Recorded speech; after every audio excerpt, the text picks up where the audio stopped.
Good evening, or shall I say good morning, if you are starting to listen in the morning, but we are recording at night. And welcome back to another episode of our Always and Furever podcast, The Doggone Truth of Rescue. Our last episode, if you listened, we went over the homestead with the famous Jennifer Dolsky. And this evening, we have a very special guest with us, Craig Elford. And we are going to be talking about where the dogs come from, kind of how they get to Always and Furever. So welcome, Craig. Okay, let's get into it. Craig, thanks for joining us this evening. Tell us, how did you start, or when did you start with Always and Furever? 19. I was having some other volunteer activities I was involved with that were coming to kind of the end of their term. And I was looking for something new to do, and we had adopted a 9-year-old Sheltie, and so really started loving the senior pups. And my daughter was looking for something, so we started researching and found Always and Furever, and it's been a wonderful place to be. How did you get into your current position?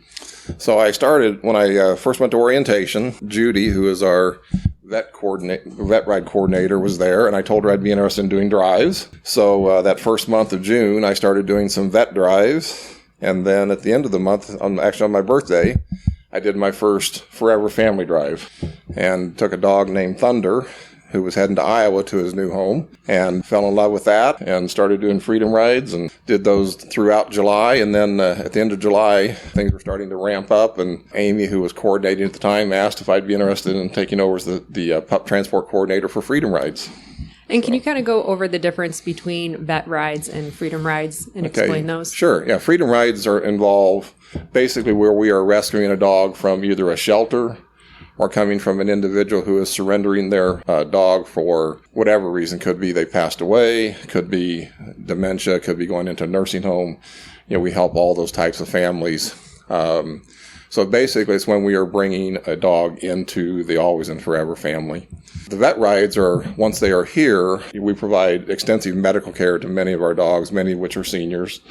And so the vet rides are taking the dogs to our various veterinary partners around the Kansas City metropolitan area for treatments and surgeries and whatever might be needed for them.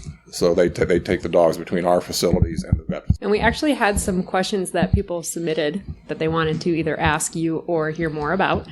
And the first one is if you could tell us more about your first Freedom Ride and what makes them so special. Okay, so my first Freedom Ride, it was actually in fact, I was talking to somebody about lunch today. I was asked to pick up 2 dogs in St. Joseph, in Missouri, at the shelter there. They had not been vetted, so when we cross state lines, we have to get a health certificate. So I had to take these 2 dogs to the vet. Well, one was a very controlled dog named Topper. He was an older, big old mix who had been surrendered. And the other was a young, rambunctious boxer mix named Moose, who was absolutely crazy. So I managed to get them in, get them taken care of, got ready to take them back down to the Little Red Barn from St. Joseph. And I loaded Moose in the back first and got him all set up and tethered in place. Then I took Topper to put Topper up in front. And by that time, Moose chewed through his tether and was climbed up through the barricade and was sitting on the second row seat. So then I had to retether him there, which he then chewed through another tether. So it was quite the learning experience. And but just fell in love. As I was driving, I was sitting there petting and talking to both dogs and telling them about their new life. Every time I would stop for even a minute, Topper would put his paw up on my hand and want to be petted. Yeah. I think they knew. You were their saving grace coming to get them. That is incredible. What is farthest or the longest Freedom Ride? The longest one I've done?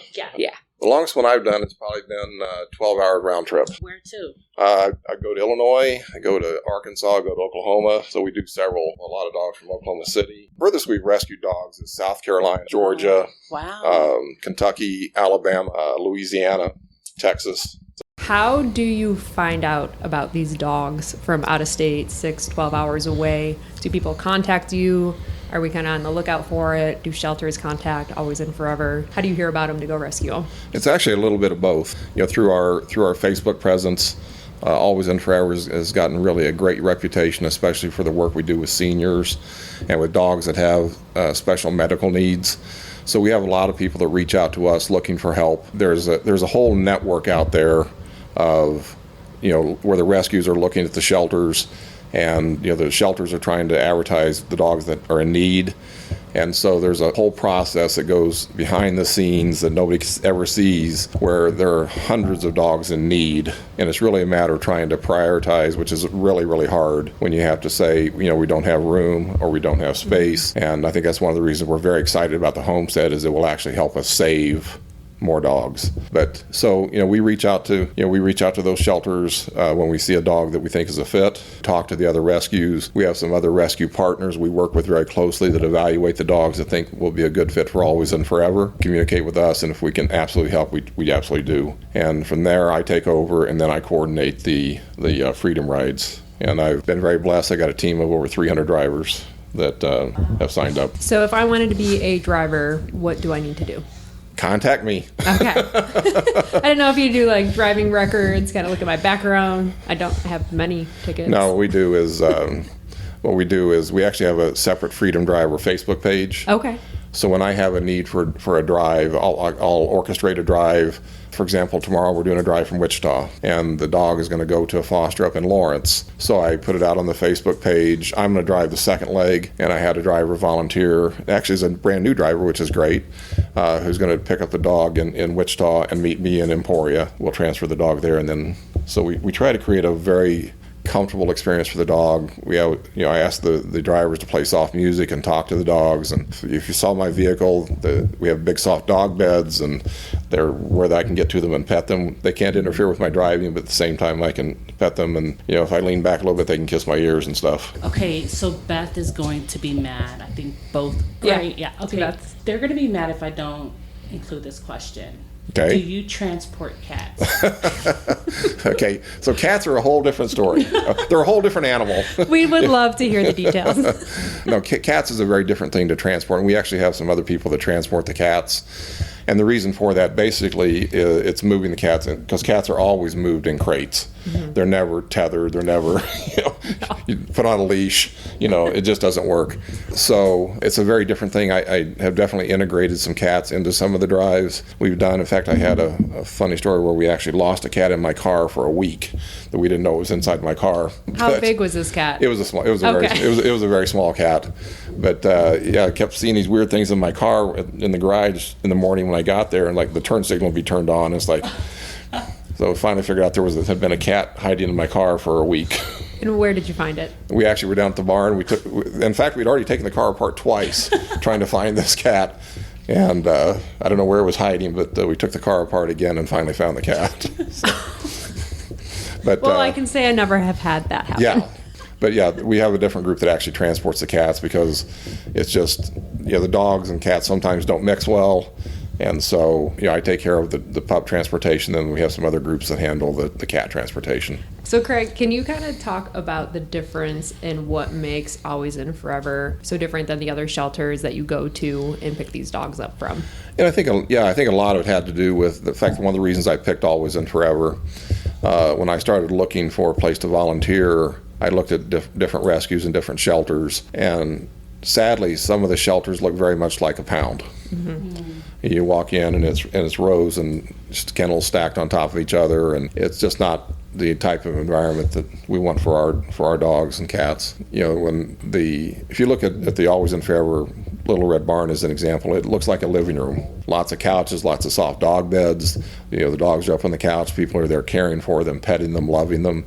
You don't see that row after row after row of kennels. Right. And it's just a different feel. And one of the things, when you're taking a dog out of that high stress environment of a shelter, many times they're very scared, they're shut down, they've given up hope, and as they start to feel the love, you see that transformation start to take place. And it's just an amazing feeling. It's really what hooked me on doing drives. I agree. And for those listening that want to see a visual of what the Little Red Barn looks like, actually, I believe it's our second pinned video on TikTok, shows a walkthrough of the barn. So feel free to check that out, Always and Forever. It'll be right at the top of the page for you to see. I have a question. Craig, how do you handle your emotions when dealing with heart-wrenching cases? Yeah, that's one of the hardest things, because this is definitely an emotional roller coaster. Mm-hmm. The highs definitely outweigh the lows, but there are times when we'll rescue a dog that doesn't get the time we pray for them, And it is heartbreaking. It really is. But, in fact, we've had situations where we've transported a dog and sadly takes them straight to help them cross the Rainbow Bridge. But I think the way we deal with it is understanding they didn't die alone. Well, I want to thank you for doing that, because I don't think a lot of people would have the courage or strength to go and put themselves in that situation of having to drive an animal in their last moments. Because we really do develop, even though you maybe only have the dog for 2 hours in the car with you, you're really the first they know of Always and Forever, and we fall in love with them. And, if situations they're not in a home yet, we always try to be there for them when they cross. And we always have somebody there to love them and care for them. Absolutely. Don't look at me. I'm like stuck over here in my emotions because of what you're sharing right now. So I'm like trying to look at the questions, but at the same time, I'm like, the waterworks are coming. Yes. So thank you, Craig, for sharing what you do for Always and Forever. And I will ask, because we do talk about how in our last 2 episodes, everything is brought together spiritually and through God and all of that. What do you do to kind of help you through those moments? I'm very involved with our church and have a strong faith base, and I think that always helps me, knowing that as they cross that Rainbow Bridge, we're going to see them again. But it's, I think really we have some phenomenal volunteers, some phenomenal staff who really love and care for these dogs like their own, and I think that truly makes a difference. And I think that is where we see a lot of our volunteers that come in. They have animals at home that they have that relationship to and that love. Like you said, you had your 9-year-old dog, and that's when you kind of realized the special energy that comes from older dogs. Right. I've realized with me having senior dogs in this chapter of their lives, of everybody focuses on the puppy stage. Right. And that excitement and the love and the cuddles and everything that comes with it. But there's something really special in the senior ages of that devotion and the love and just the connection you make with the dog. Oh, absolutely. I think that's one of the most heartbreaking things we ever see is when we go, in fact, the dog we're driving tomorrow is 13 years old and was surrendered to the shelter to die.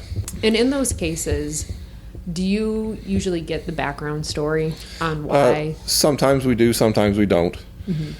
Sadly, if it's a situation where, again, an owner passed away or getting put into a nursing home, that's a different situation. But sadly, there are too many situations out there where the owners just give up on the dog because they don't want to deal with that dog in the last stages of its life, whether it's the expenses, whether it's the emotions, and they'll simply surrender the dog to us. But again, we want to be there for that dog and for the respect it deserves and the love it deserves to the end. So for our listeners, because I know typically when people walk into a shelter or a rescue, you usually don't go and look at the older dogs first. What advice or recommendation that you would want to tell them to give them a chance to not just... I would tell you, an older dog it's an amazing experience owning an older dog. And, like I said, we got our little Sheltie when she was 9, she's now 13.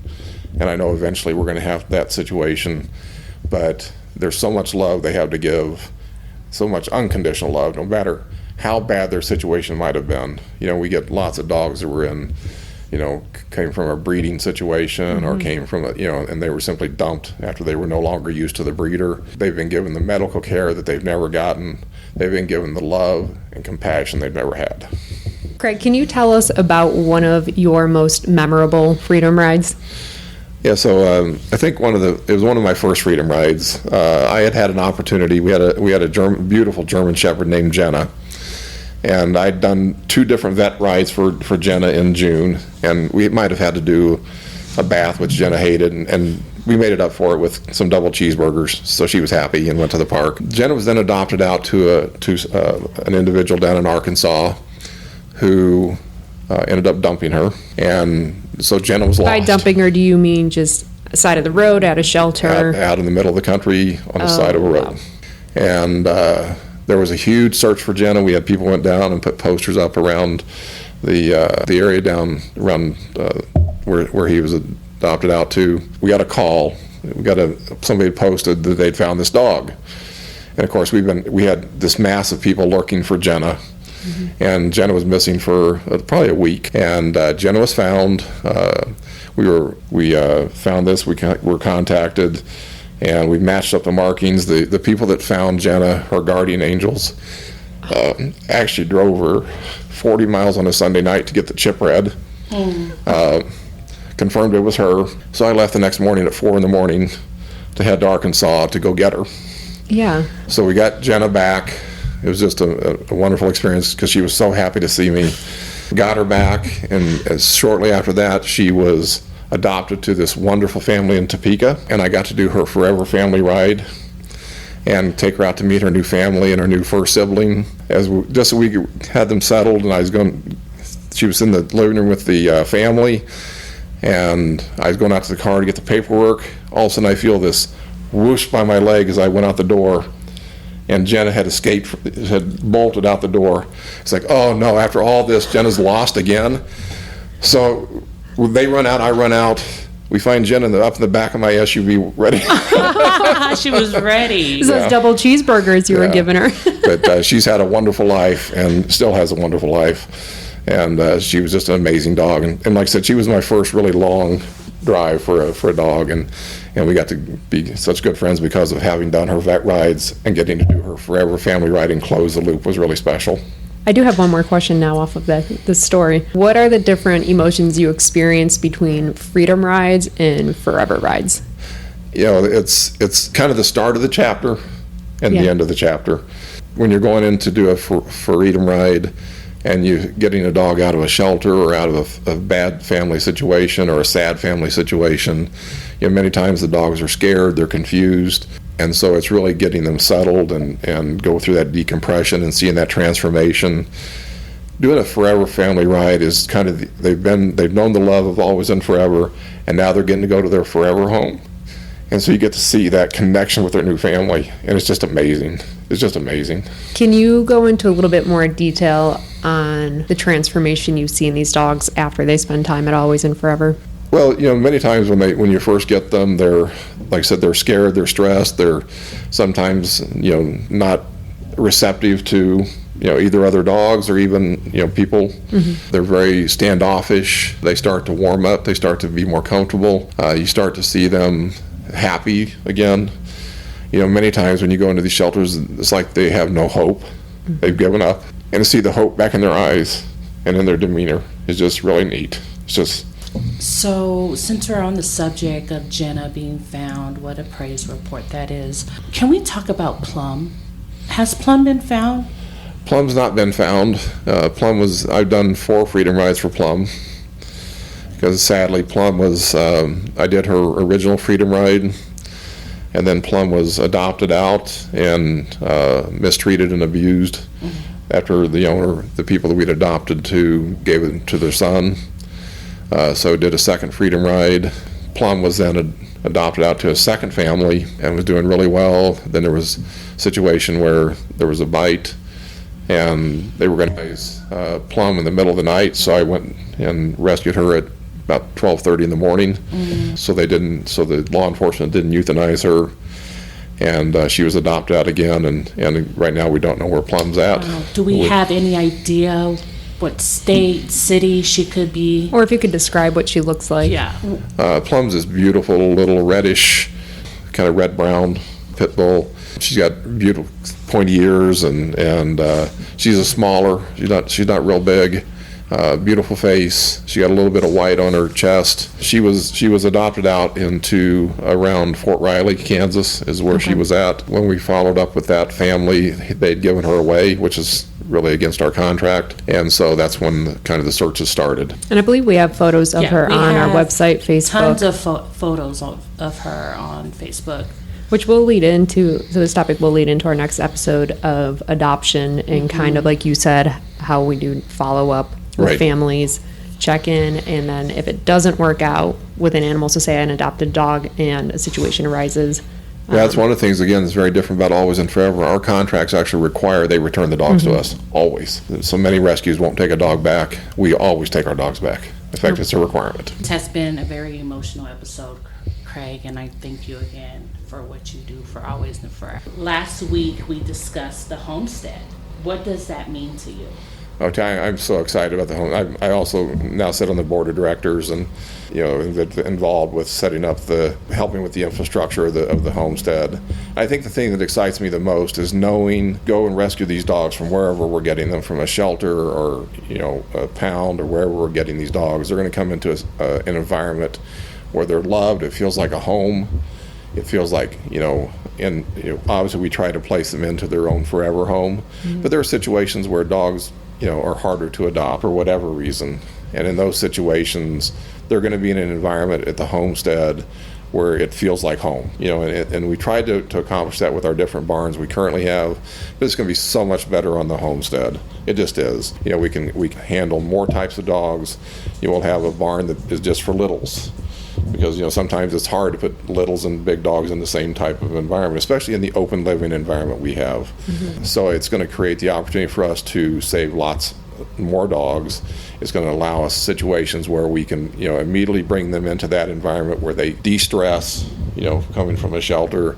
They start that transformation into what is going to be their forever life, however much time you do have left. I think everyone is looking forward to the homestead, and I'm sure your car and the mileage on it is also looking forward to the homestead. Yeah, I love, like I said, a lot of people go, well, man, you must drive a lot. And it's like, well, I've driven about 175,000 miles in the last 3 years. Wow. Transporting dogs. Okay, I got to vision it. What type of car do you transport the dogs in? Now, I drive an Infiniti QX80 full-size SUV. Okay. And if you looked at I have it set up in the back, so I filled in the footwells, and so I can bring the dog beds right to the seat behind me, so the dogs can lay right there, and I can pet them and talk to them. I've got another platform set up in my front passenger area, so I can have a dog laying on a dog bed there and petting and loving them. But it allows me to transport multiple dogs, and still I just need to figure out how to rotate my shoulder more between the dogs. But we try to create a situation where they start feeling that love and comfort from the very get-go, from the time they start that Freedom Ride. And again, that's something we're a little different in, many rescues, and just because it's hard to find people to do this, they'll put 30 dogs into a van, which I just don't like doing. We never do that.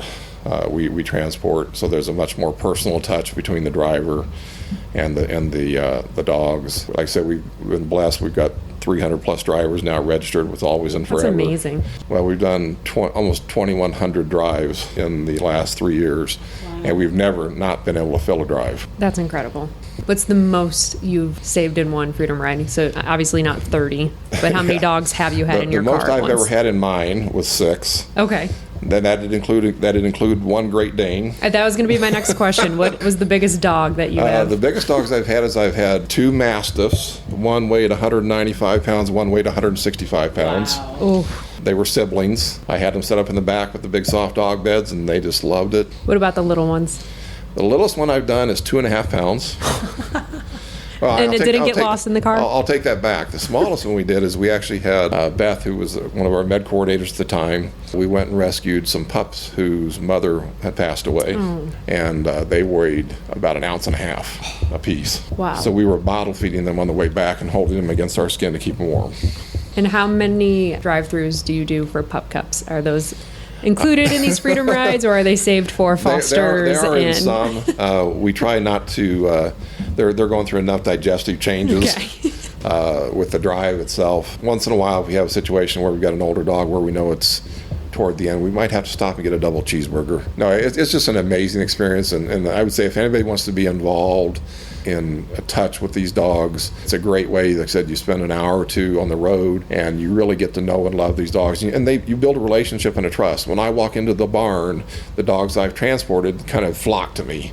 They know my voice, and I just love it. Energy doesn't lie. And the no, it dogs does can not. feel it. And we've talked about that in our past episodes of good people attract good people, and I think it's the same with animals. They absolutely can feel energies and know that you're the one that came and got them. As we get ready to wrap it up, leave us with the one quote or the first thing that comes to mind when you think of Always and Furever. Wow.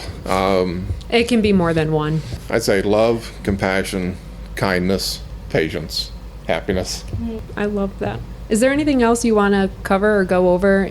You've got the mic and people are listening. I was going to give an update of since we dropped our second episode. We are now in 13 countries. We added on Italy, India, Switzerland, Australia, Singapore. We are all over the place. So for the people around the world and that are thinking of getting into this and want to help somehow, what would you recommend for them? Well, obviously as we get ready to build the homestead, right now what we really need is financial support. We can't do this without funding, and we don't charge adoption fees like most rescues do.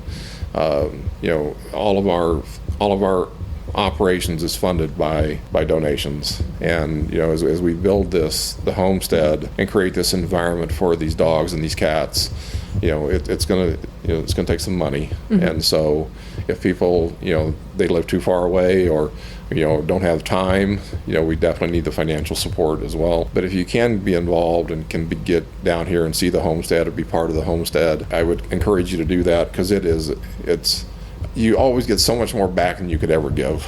You just do. And I never finish a day, even the hardest days, where you don't feel like you've helped these dogs or helped a family. I look forward to my weekends now of going to the Little Gray Barn. I just want to leave my kids and just go visit the dogs. Craig, this is our third episode, and you are our second guest. You are my favorite so far. Sorry, Jen. It's been a pleasure sitting here talking to you, getting to know what you do for Always and Furever. Again, thank you so much. Well, you're welcome. I just said I love volunteering for the organization, and I could never do enough for it. Well, we appreciate that. And if we could, what is that word called? Oh, no. Where you duplicate somebody. Clone you. Clone. If we could clone. People say there's enough of Craig Elford around. So. No. We would take so many more of you. Absolutely. We only need one Cyrita, though. But, so everyone, thank you so much for listening to our third episode. We promise each one will get better week by week as we fall forward, shall I say, in learning how to do these podcasts. And last week we started the episode being brought to you by a pet. And so, Cy, do you want to pick a pet that this episode is sponsored by? Craig, what barn are you at? Oh, yeah. Is it Greeley or Little Red Barn? Most of my history has been at the Little Red Barn. Okay, so let's give a shout out to one of the Little Red Barn dogs. Who do you have for us tonight, Craig? How about Duke? Did you foster Duke? I fostered Duke for a couple of days, and he was amazing. Duke, shout out to Duke. I'm going to give you guys a little story. So Duke is blind, and Craig, you can fill us in more on Duke. But he came to my home, and my kids just loved on him. Loved on him so much because, mind you, Duke is blind, and he's walking around everywhere, and he keeps bumping into a wall. Alexis, my middle child, took all the cushions and the pillows off my couch and put them around the living room area because she didn't want him to bump into the walls. And I was like, I love Duke. What do you have for us on Duke? Right. So Duke came from Southern Florida. He came from the Miami area. Did you drive and get him? I drove to St. Louis and met a driver there. Okay. And so I did the last 4 hours of his Freedom Ride, and yeah, he's just wonderful. He just, like I said, he got him loaded. He came up and he came as close to me as he could be. He would laid his head on my shoulder, just loved me petting him, and he's just a wonderful dog. And I always think about these dogs that are blind or deaf or both, and how scary that must be for them. Oh yeah. And to know that touch of somebody that loves them. He had it for 4 hours, one-on-one, just with you. So if you are listening and want to know more about Duke, he is a Retriever Black Labrador Bulldog mix, and he's about 8 years old and around 62 pounds is what I have found on our website. So he is available for foster and adoption, but does require medical needs. But you can apply for that or donate towards Duke on alwaysandfurever.org. And so thank you for talking about Duke. I'm excited about having a dog for each episode and having people pick. So moving forward in our next episode, we are actually going to be talking about adoption. And if you are looking to adopt the dog, who to contact with Always and Furever, and kind of the process and steps you need to take to get a dog. Or as Craig mentioned, there are no adoption fees, but you do need to be approved before you take in one of our very special animals. So we will go over all of that next week. And as always, it is never too late for a happily ever after.